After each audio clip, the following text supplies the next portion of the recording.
Amém, queridos? Abra sua Bíblia no livro de 2 Reis, no capítulo 5. 2 Reis, no capítulo 5.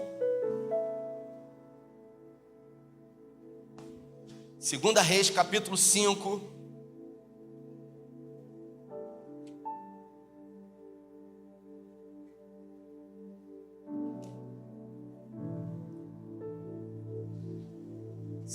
Segundo livro dos Reis, no capítulo 5, você achou aí? Não achou, eles vão botar no telão, você pode acompanhar também. Diz assim a minha tradução, capítulo 5, versículo 1. Naamã era comandante do exército do rei da Síria. Era muito respeitado e estimado pelo seu senhor, pois, por meio dele, o Eterno tinha concedido vitórias à Síria. Ele era valente, mas sofria de uma grave doença.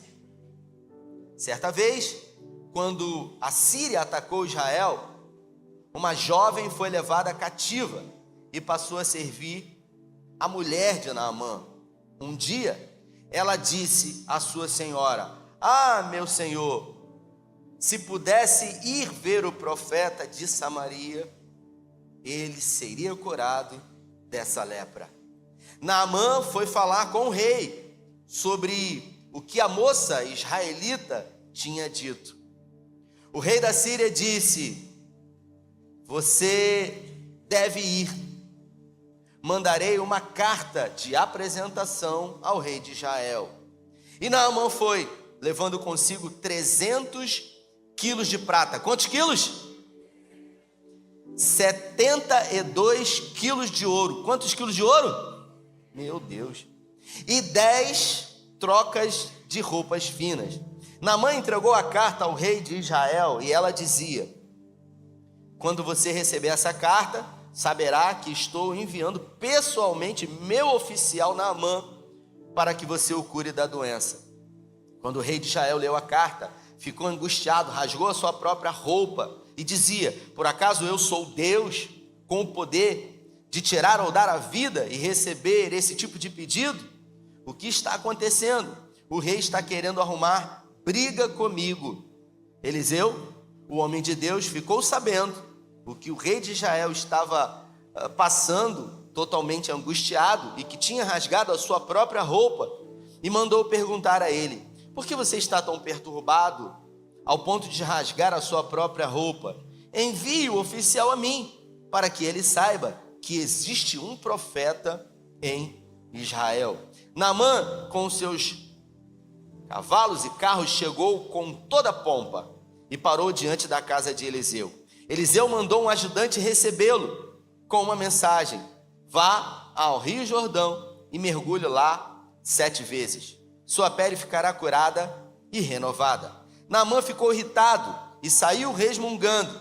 Pensei que ele sairia para me receber pessoalmente, invocar o nome do Eterno, o seu Deus, tocar na minha pele enferma e eliminar a doença. Os rios de Abana e de Farfar em Damasco são muito mais limpos do que os rios de Israel.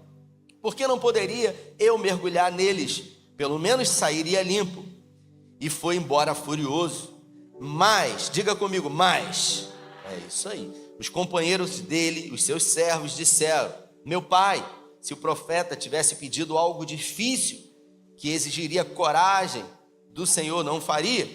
Por que então não acatar essa simples instrução de mergulhar, de se lavar?" E ele foi e fez. Desceu o Jordão e mergulhou 7 vezes, de acordo com a ordem do homem de Deus, e a pele dele ficou restaurada. Ficou tão saudável quanto a pele de um bebê. Ele voltou à casa de um homem de Deus, está terminando, com a sua comitiva, parou diante dele e disse: "Agora tenho certeza de que não há Deus em nenhum outro lugar além de Israel." Agradecido, ele quis dar um presente a Eliseu, mas o profeta disse: "Assim como vive o Eterno, a quem sirvo, não receberei nada de você." Naamã insistiu, mas ele não aceitou. Naamã disse: "Já que você não aceita, deixe-me levar 2 bois carregados de terra daqui." porque eu não vou mais oferecer sacrifícios a nenhum outro Deus, senão o eterno. E peço que me perdoe por uma única coisa: quando o meu senhor, o rei da Babilônia, o rei Ciro, quando o meu rei se apoiar no meu braço, e quando nós entrarmos no santuário de Rimom para adorá-lo, e eu estiver me curvando diante dele, que o Senhor me perdoe disso. Eliseu disse: vá em paz, tudo ficará bem. Naamã não estava muito longe quando o ajudante de Eliseu, Geazi, foi em direção a ele e disse: meu senhor. E disse, Geazi, e disse: vai correndo. Perdão, gente, me perdi aqui. Meu senhor deixou Naamã, aquele arameu, ir embora e não aceitou nenhuma gratificação. Assim como vive o Eterno, vou atrás dele para receber alguma coisa. E correu para alcançá-lo. Naamã o viu correndo e desceu do carro para cumprimentá-lo. Alguma coisa errada? Geazi respondeu: não há nada errado, mas aconteceu um imprevisto. O meu senhor me mandou dizer: 2 moços dos discípulos dos profetas acabaram de chegar das montanhas de Efraim. Ajude-nos com 35 quilos de prata e 2 trocas de roupas finas. Mas Naamã disse: certamente pode ser 70 quilos. Naamã insistiu, pôs o dinheiro em 2 sacos, entregou as 2 roupas, chegou a oferecer 2 homens para ajudá-lo a carregar os presentes. Quando chegaram à colina onde morava, Geazi pegou os presentes e guardou dentro da sua casa e despediu-se dos homens de Naamã. Depois disso voltou para a casa do profeta.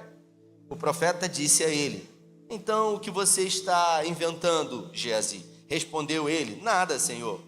Eliseu disse: você não sabia que eu estava presente em espírito quando aquele homem desceu do carro para cumprimentá-lo?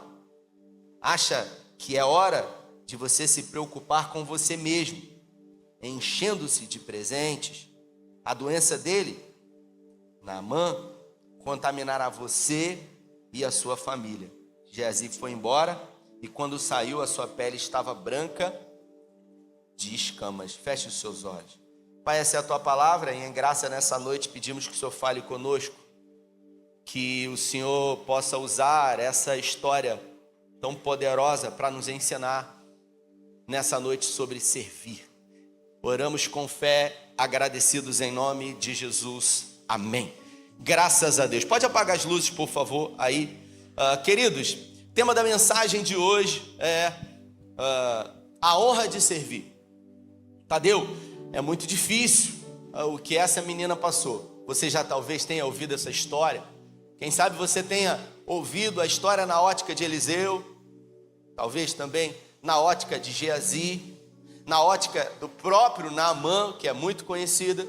Mas eu quero falar de uma menina, que a Bíblia não fala o nome dela, a Bíblia não fala a idade dela, mas diz que ela era uma menina. Então, alguns estudos teológicos dão a entender que ela tinha, Vinícius, provavelmente 17 anos de idade. Uma menina que morava em Jerusalém, que tinha família, que tinha sonhos, que fazia planos, mas que de repente Jerusalém, ela é atacada por um general chamado Naamã, amando do rei da Síria, um homem perverso que expandia o seu território. E quando o rei da Síria invadiu Jerusalém, ele levou como escrava, como despojo de guerra, essa menina, e levou também muitas outras coisas. Essa menina, ao ser levada para a casa de Naamã, ela foi dada à esposa de Naamã como quem dá um bombom, como quem dá um mimo, um presente, como talvez nós vamos dar aqui um panetone. Uma menina cheia de sonhos, cheia de planos, que tinha vida, que tinha esperança, William, que tinha sonhos e que de repente perdeu tudo. Ela perdeu o direito de ir e vir, ela perdeu as suas próprias vontades e agora ela passou a ser escrava E escravo não faz o que quer.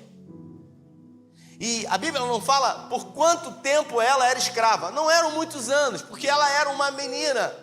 E enquanto ela agora, de livre escrava, sem vontade, sem desejos, ela servia a esposa de Naamã. Em alguns momentos, Naamã em casa, ela por ser escrava, tinha que provavelmente ter contato com as roupas de Naamã e sabia da sua enfermidade. Provavelmente Naamã, ele havia contraído lepra e estava no estágio inicial ainda. Para a cultura judaica, a lepra é uma doença impura. Uma doença que acomete pessoas que foram amaldiçoadas por Deus. E eu queria que você se colocasse no lugar dessa menina. Se fosse você, você estaria feliz? Se alguém tirasse você do seio da sua família, se você não pudesse mais ter contato com o seu pai, com a sua mãe, com os seus filhos, e se agora as suas vontades não pudessem ser mais vontades, se a sua única vontade fosse fazer a vontade de outro alguém, isso traria alegria para você? É claro que não. Quem sabe se fosse eu, iria me revoltar, me rebelar. Eu confesso que se fosse eu, tudo o que eu gostaria era de desejar a morte daquele que fez isso comigo, o meu algoz. Porque quando alguém faz alguma coisa muito menor do que a gente quer se vingar. Você sabe qual é a diferença de vingança para justiça? Por exemplo, quando eu digo que eu quero justiça, justiça é quando alguém quer de volta aquilo que é seu. Justiça é isso. Vingança é quando eu quero que o outro sinta aquilo que eu estou sentindo. Se eu fui ferido, eu quero que o outro seja ferido. Essa menina de 17 anos, o texto não esboça nenhum tipo, Carlinha, de desejo de vingança ou de justiça. Porque não fala no desejo dela de querer ser livre, apesar de a gente entender, tá rodando um pouquinho, que provavelmente era isso que ela queria. Mas o texto diz que provavelmente tudo leva a quê? Que essa menina era crente. Irmãos, ela era crente. Porque ela tinha tudo para saber que Naamã não tinha mais cura e dizer, bem feito. Foi me tirar lá, foi fazer o que fez com o meu povo, me tirou do meio da minha família. Só que, pelo contrário, ao invés de desejar o mal do seu algoz, a Bíblia fala que ela passou a ser alguém que refletia a presença de Deus. Ela passou a ser alguém que de alguma forma comunicava a Deus, trazia solução ao problema. Ela simplesmente viu a situação de Naamã, que quando chegava em casa tirava todas aquelas roupas dele e o quanto aquilo afligia ele. E aí de repente ela olha aquela situação e ela se compadece dele. Ela tem compaixão, mesmo passando pelo que ela havia passado, servindo o seu algoz, ela não permitiu se deformar. Ela não permitiu que a raiva, que a ira, que o ódio por aquilo que fizeram com ela deformasse ela. Ela não permitiu deixar de ser quem ela era. E ela disse, se o meu Senhor soubesse que existe um homem de Deus em Israel, se ele fosse lá, ele seria curado. Irmãos, Carlinhos, eu estava pensando nisso aqui, eu me fiz uma pergunta. Ela teve tanta fé para acreditar que se Naamã fosse lá em Jerusalém, ele seria curado. Mas peraí, por que Deus não impediu que ela não fosse levada como escrava, e agora ela acreditou que esse mesmo Deus que não impediu, na vez dela ser levada como escrava, esse mesmo Deus de alguma forma iria fazer agora na vida de Naamã? Porque naturalmente, se Deus é poderoso, deveria ter feito na vida dela. Só que ela não permitiu que aquilo que aconteceu na vida dela inviabilizasse a fé de acreditar que mesmo não tendo acontecido na minha vida hoje, pode acontecer na sua vida amanhã. E na nossa caminhada cristã, quando a gente vive decepções, a gente tem dificuldade de acreditar que Deus pode fazer.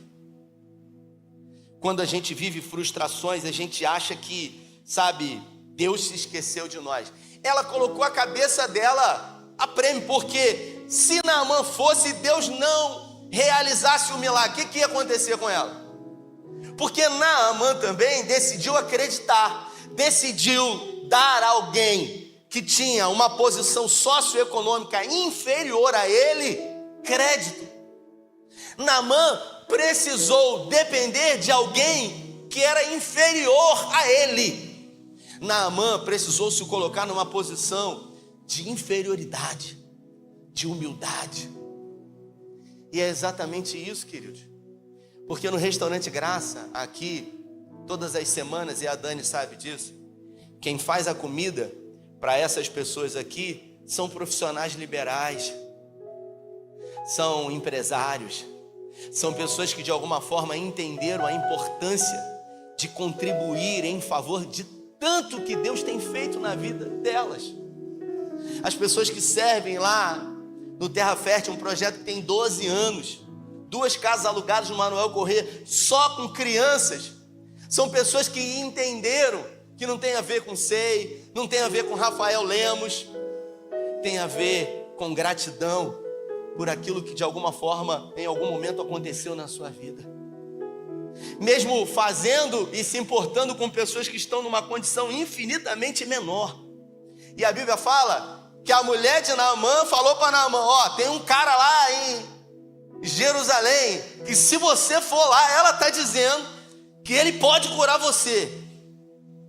Naamã resolveu acreditar, queridos. Naamã resolveu se agarrar a uma esperança. E Naamã não foi sozinho. Primeiro ele foi falar com o rei da Síria. Ele disse: olha, eu preciso ir em Jerusalém. Ué, mas você foi há pouco tempo atrás, você acabou com tudo lá, ainda trouxe um monte de despojo de guerra, trouxe uma menina lá que você deu para sua senhora. Pois é, mas eu preciso voltar para lá, numa posição diferente agora. Porque antes eu fui como general, tomando aquilo que era de outro alguém.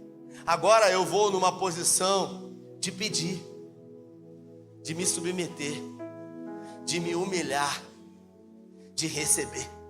E ele foi, e o rei deu uma carta para ele, falou: ó, manda essa carta para o rei de Jerusalém e avisa que você está indo. Quando o rei de Jerusalém recebeu a carta, o rei falou assim: lá vem ele de novo, agora é uma cilada. Ele está fazendo isso para um pretexto de vir aqui e levar tudo que ele quer novamente. O rei estava desesperado. O rei podia buscar a face do Senhor através do homem de Deus que havia lá, mas ele não fez isso, queridos. E ele resolveu rasgar as suas vestes. Todas as vezes que a Bíblia fala que houve um rasgar de vestes, representa humilhação, representa vergonha, representa desespero. E quando a gente perde a capacidade de esperar, quando a gente deixa de esperar, a gente desespera. A gente se desespera quando a gente perde a capacidade de esperar. E Paulo nos ensina sobre esperança, que a esperança você não pode ver. Se você está esperando alguma coisa e você está vendo mais ou menos, você não está esperando mais. Ele diz: a esperança que se vê não é esperança. Porque como alguém pode esperar aquilo que está vendo? Mas se esperamos o que não vemos, com paciência o esperamos. E aí o rei rasgou suas vestes, ficou desesperado de medo, fez cocô na calça provavelmente, vou falar aqui. E aí de repente Eliseu fica sabendo: ó, o rei está desesperado, rasgou as vestes lá, já disse que vai morrer. Aí falou: não. Aí escreveu uma carta para ele, falou: não, por que você está assim, rapaz, rasgando suas vestes? Está desesperado por quê? Talvez o rei estava igual a Tirica: eu vou morrer. Ele falou: não, manda ele vir para cá, manda ele falar comigo. Ele vai ver que tem homem de Deus aqui, rapaz, tem profeta nesse lugar. E aí Eliseu já estava doente, ele já estava acamado numa enfermidade que algum tempo depois, levou ele à morte. Geazi era o seu ajudante. E a Bíblia fala que Naamã chegou lá com a sua comitiva. Levou aquela quantidade de ouro, de prata. Quando ele chegou na porta, e não era um palácio, o profeta não morava num palácio, ele morava no Monte Carmelo, numa casa simples. Ele parou, e aí Geazi deve ter olhado pela janela e falou: ó, chegou o rei aí. Aí ele falou: faz o seguinte, fala com ele para ele lá no Rio Jordão mergulhar 7 vezes. Quando ele terminar de mergulhar, a pele dele vai sair limpinha. Aí Geazi saiu e falou: olha, o meu senhor, o profeta Eliseu, mandou o senhor ir lá no Rio Jordão. E não sei se você sabe disso, o Rio Jordão, até os dias de hoje, é uma água muito barrenta, uma água muito suja. Onde você vê aquelas fotos na internet, eles fazem uma represa ali, em cima tem um souvenir, uma loja, eu estive lá. Vende tudo quanto é tipo de bugiganga. Eu acho que eles dão uma melhorada na água para você se batizar lá, depois comprar aquelas bugigangas toda e levar para casa feliz da vida. Igual eu quando fui lá, eu falei: eu vou levar isso aqui, gente. Aí, eu falei: vou levar, coisa linda de Israel. Aí quando eu estava no hotel, botando as coisas na mala, Vinícius. Aí comecei a botar as coisas na mala, Silas. Aí tô botando as coisas na mala, aí arrumando. Aí falei: gente, tem um adesivo aqui, made in China. Eu falei: eu tô achando que é de Israel. É de Israel, mas veio da China. É tudo da China. É isso aí.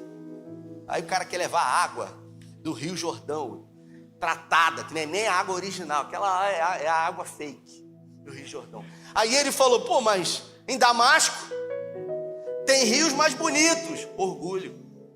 Eu achava que ao chegar aqui com a minha comitiva, ele ia sair, botar a mão na minha cabeça, fazer pressão, orar no nome do Deus da vida dele. Nós somos exatamente assim. A gente está sempre projetando a forma como Deus vai abençoar, ou a forma como a gente quer que Deus nos abençoe. Deus vai usar fulano, ele vai ser assim, ele vai fazer. Só que Deus é soberano, querido. Ele faz o que ele quer, do jeito que quer, da forma como quer.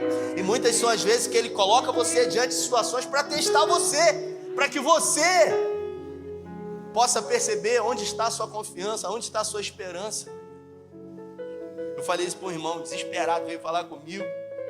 Sabe, minha vida acabou. Eu falei: acabou, rapaz, que isso? Você tem 50 anos, sua vida acabou porque você está desempregado?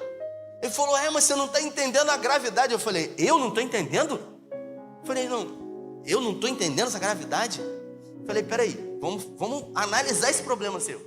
É um problema sim ou não? É. Mas você está a uma mensagem do WhatsApp da solução. Porque você recebe uma mensagem agora e resolve. Sim ou não? Sim. Então, não é tão grande assim. Você está a um e-mail de uma solução. Você recebe um e-mail e uma porta abre, sim ou não? Sim. Falei: então tem alguma coisa errada aí, meu irmão. Você está achando que agora Deus se desesperou por causa do problema que você está... Não, rapaz, eu não sei como é que eu vou resolver o problema dele. Não. A gente precisa entender que Deus não perde o controle quando a gente perde o controle, querido. Deus não sai do controle. Nós é que estamos colocando expectativa em 2025, querido. Para Deus não tem 25, 24, porque Ele não se move no Cronos. Nós estamos no Cronos, que é um tempo cronológico nosso. Horas, dias, semanas, meses, anos, minutos, segundos, milésimos. Deus, Ele não se move no Cronos, Ele se move no Kairos. É o tempo dele. Você sabe o que é Kairos? Kairos é um tempo de Deus, é uma porta, uma janela, é um acesso que é aberto. Kairos é um acesso que quando abre, me permite acessar o tempo dele. O Kairos, ele se define através do mais. O Kairos, ele se define através, Robson, do de repente. E de repente, tudo mudou. Assim como na vida desse irmão. Irmãos, não tem a ver com número. Aqui, de verdade, eu não quero falar isso, porque isso é bobagem. Ele me liga e diz para mim assim: vê quantos voluntários são. Foi o que aconteceu. Se eu passasse 200 voluntários, sabe o que eu queria fazer? Ele ia comprar. Ele falou, o senhor tem como ir na Cacau Show? Eu falei, claro, meu irmão. Ele não está aqui, está em outro estado? Eu falei, claro. E eu fui lá. 10 mil reais de panetone. Ah, tem a ver com valor? Não, não tem a ver com preço nem valor. Tem a ver com honra para Deus. Nós é que ficamos fixados nessas questões pequenas. Porque só Ele sabe o momento em que Ele acessou o Kairos. Agora, mesmo vivendo o que Ele está vivendo hoje, esse irmão nunca mais vai esquecer de onde ele saiu. Nunca mais vai esquecer de onde ele passava e as situações que ele vivia, porque ele contou com riqueza de detalhes. Eu passava aqui, eu via, a gente estava na frente da igreja, eu acho. Tive com ele 3 vezes pessoalmente, ou 4, eu acho. Ele falou, eu passava, eu via a fila, e eu falava assim, caramba, cara, eu tô com tanta fome. Pô, mas tem gente que está com mais do que eu. Talvez eu possa tirar de alguém. Então, é alguém que está em outro lugar, que acessou o Kairos de Deus, mas nunca se esqueceu de onde Deus o tirou. E mais do que isso, nunca esqueceu, e por isso honra a Deus. Então, existe uma diferença entre honra e gratidão. Existe uma diferença entre gratidão e dívida, Soninha. Tem gente que chega para mim e fala assim para mim, eu tenho, por exemplo, o Silas está aqui, eu tenho uma gratidão por ele, absurdo. Sabe por quê? Porque quando eu fui casar com Carla, não tinha dinheiro, não tinha nada. Eu não tinha nada. Eu tirava xerox. A mãe de Carla falou assim um dia, minha filha, eu falo isso, hoje eu tenho a Mirella, eu penso. Mirella aparecer daqui uns anos com um desmaiado aqui, querendo casar, eu falo assim, minha filha. A mãe de Carla falou assim, minha filha, esse menino tira xerox, minha filha. Pensa, quem tem filha menina, levanta a mão aí. O caldo é grosso mesmo. Não tinha nada. Aí fizemos uma festa, eu morto, desmaiado, magro, só tinha joelho e cabeça. Aí Sila falou, não, eu tenho um sonzinho lá, vou abençoar para fazer a festa, e botou o som na festa. Aí toda vez que eu encontrava com o filho dele, eu falava assim, pô, eu tenho uma gratidão, seu pai botou o som no meu casamento. Eu devo o que a ele? Nada, porque gratidão não é dívida. E tem gente que confunde. Eu tenho uma dívida de gratidão. Ei, presta atenção. Gratidão não é dívida. Porque dívida você paga. Gratidão você faz o quê? Você honra. Porque a honra, ela não pode ser paga. Entende? E você sabe o que aconteceu? Naamã, eu estava contando a história, né? Eu já nem sei onde que está Naamã nessa... Eu já abri tanto porta, tanto Kairos aqui que eu já me perdi.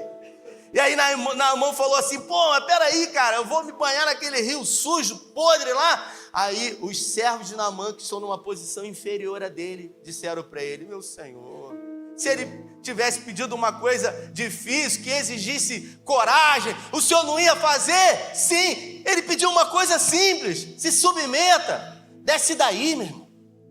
Desce desse patamar de orgulho, de vaidade. Se submeta. Entenda que Deus pode usar uma pessoa inferior a você para abençoar a sua vida. Porque Deus usa quem Ele quer. Nesse caso, ele teve que se submeter à menina que era escrava dele. Ele teve que se submeter ao rei, que ele já havia saqueado tudo. Ele teve que se submeter a Eliseu, que nem recebeu ele, que feriu ainda mais o orgulho dele. Agora ele teve que se submeter aos servos dele. Olha só, ele só tomou na cabeça. Uma atrás da outra. Igual quando eu fui para Israel. Eu tomei uma que eu saí tonto. Eu entrei dentro do túmulo de Davi. Israel, você vai em Israel, Carla que adora essas histórias de Israel. Ela fala assim, meu filho, você já contou isso um monte de vezes. Conta ou não conta de novo, gente? O pessoal gosta, Carla, de ouvir. Não fala que eu me empolgo. Aí, Israel, que a pessoa, quando ela se converte, Douglas, ela se converte, ela vai buscar um parentesco judaico, porque ela acha que se ela tiver um parentesco judaico, ela vai ser rica, porque judeu é rico. Você vai em Israel, você vê um monte de judeu pedindo dinheiro na rua, você fala assim, pô, pelo amor de Deus, tem alguma coisa errada. Amarrando fitinha, querendo orar por você. E aí o guia fala assim, só não olhar para ele. Então o tempo todo mundo querendo pedir dinheiro na rua, orar e tal. E eu saio andando. Quando eu entrei dentro do túmulo de Davi, do outro lado, uma pessoa me chamou, um cara me chamou. Eu vi, assim, na minha visão periférica, eu falei, pô, esse cara é mó sete que é dinheiro. Eu pensei, falei com ninguém, cara é mó sete. Que vive pedindo dinheiro? Ele me chamou, eu estava com um vestido, uns papéis na mão, aí eu, entrei, fui lá no santo, no sarcófago de Davi, os caras tudo orando lá assim, fiz um vídeo. Quando eu saí, ele me chamou de novo. Aí quando ele me chamou, eu falei, pô, esse cara é uma sete. Aí fiquei ali pegando um papel, comecei a ver, aí tinha uma bancada assim com um monte de prospecto, comecei a ler os hebraicos, não leio nada, fingi que estava lendo, aquela coisa, né? Aí tô ali, aí de repente o guia viu, cara, o guia viu, não foi uma coisa que eu demonstrei, deselegância, não, ninguém percebeu, mas Deus viu, eu tô falando para você aqui agora. Aí de repente o guia, ô pastor, ele tá te chamando, eu falei, ô querido, quem? Oi. Aquela coisa nossa, sem vergonha, cara de pau, né? Ô querido, quem? Aí eu fui, parecia o Popó, o cara. Aí o cara falou, começou a falar em hebraico. Eu vi você quando você entrou, você falou no seu coração que eu queria o seu dinheiro. Pau. Você falou no seu espírito que você queria o meu dinheiro. Eu chamei você porque eu queria abençoar a sua vida. Aí eu queria abençoar. Você é primogênito, ele disse. Eu falei, opa, quem falou para esse cara? Eu estou em Israel aqui mesmo. Ele falou assim, você é primogênito. Eu falei, rapaz. Aí eu falei pro guia, pede desculpa a ele. Pede desculpa a ele. Eu falei, ó, cara, não foi o meu objetivo. Aí ele falou assim, sou Cohen. Quando ele falou sou Cohen, o guia falou assim, pastor, ele é Cohen. Eu falei, Cohen o quê? Eu sou Vasco. Estou numa luta. Tá difícil, né? Cohen. Eu falei, o quê? Eu falei, ele é descendente de Arão. Eu falei, pede desculpa a ele mesmo, pede desculpa. E eu já, me perdoa, meu irmão, me perdoa. Eu não queria, cara, de jeito nenhum. Ele falou, não, eu chamei você porque queria abençoar a sua vida.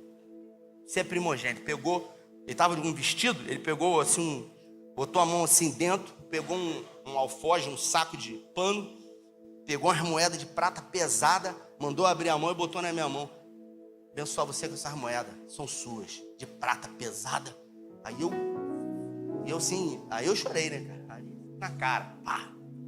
Falei, meu Deus, me perdoa. Aí ele foi e falou assim, você sabia que em Israel aqui, quando uma criança nasce, ela chega a uma certa idade, os pais levam ela no templo e oferecem uma oferta para o sacerdote? Eu falei, pô, será que ele vai pedir dinheiro? Aquela coisa, você está sempre com o pé atrás. Ele falou, mas eu não chamei você porque eu não quero o seu dinheiro, sou eu que vou te abençoar. E o sacerdote, ele faz uma oração, declarando a bênção sobre o primogênito que nasce. Eu vou declarar essa bênção sobre a sua vida. Posso? Eu já estava ali chorando, de joelho fiquei. Ele orou por mim e vai embora. Aí eu falei para ele assim, pro guia, de quem é essas moedas aqui?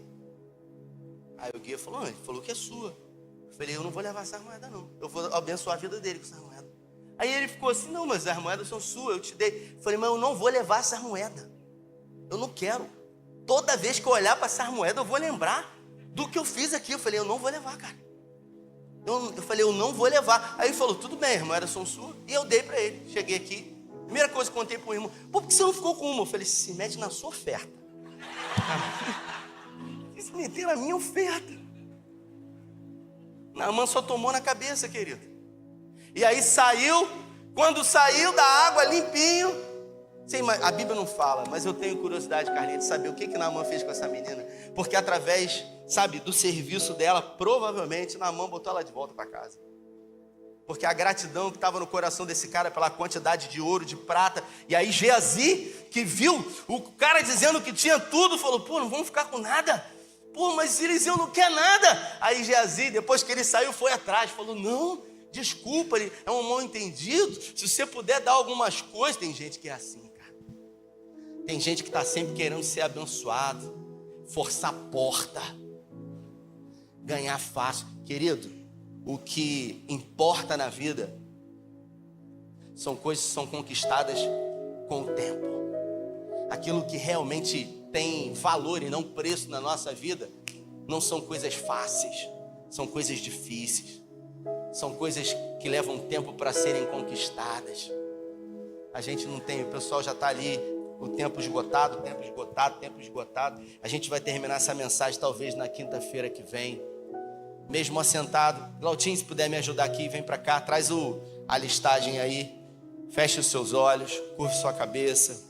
Eu queria orar com você, porque talvez a sua vida seja uma vida onde tudo gira em torno de você. Quem sabe você até peça para Deus te abençoar, mas nem você sabe o porquê. E se Deus abençoar a sua vida hoje, Ele abençoa para que você seja abençoado. Mas a gente entende que Deus não abençoa ninguém somente para ser abençoado, sem um propósito maior. Porque nós somos abençoados para abençoar. Nós recebemos para compartilhar. O milagre na nossa vida não acontece quando a gente é abençoado, é quando a gente partilha. E se você não entender isso hoje, você vai viver correndo atrás da bênção e a bênção correndo atrás de você. Como tem muita gente que vive correndo atrás do dinheiro, o dinheiro correndo dele, dela. Agora, quando você resolve descansar no Senhor, fazer o seu melhor em tudo que vier às suas mãos, a bênção de Deus te abençoa, e quando ela chega, você tem a gratidão no seu coração de compartilhar. Eu sempre digo isso. São pessoas que vivem buscando a vontade de Deus nas suas vidas. A maior vontade de Deus na sua vida é que você agradeça.